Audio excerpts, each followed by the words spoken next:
It's the kind of trend bulls like to see. The Dow has climbed every Friday this year. It almost didn't happen, but blue chips ditched a steep loss to climb 35 points. The S&P 500 and the Nasdaq were slightly higher as well. The Dow is up 2 weeks in a row, a gain of 0.6%. The Nasdaq up a mere 0.3%. Manufacturing activity helped investors overlook Washington inactivity. Growth in the U.S. factory sector expanded at the fastest pace in 20 months, offsetting gloom in other parts of the world. Autos were another strong spot. February auto sales topped an annual sales rate of more than 15 million units for a fourth straight month.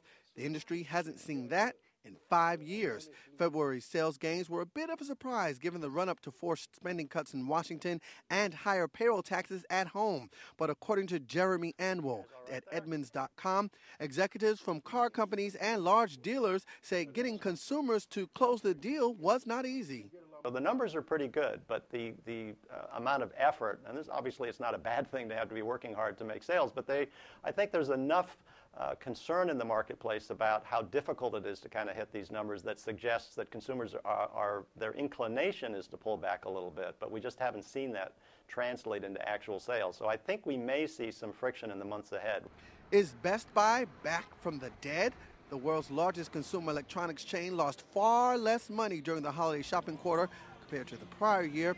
Key same-store sales up thanks to resurging demand for TVs in the U.S.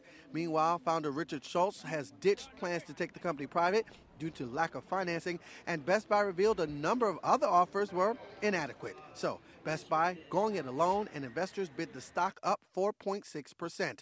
Finally, European manufacturing data show the region continues to struggle outside of Germany. Stocks were down in most of the major markets, with the UK an exception.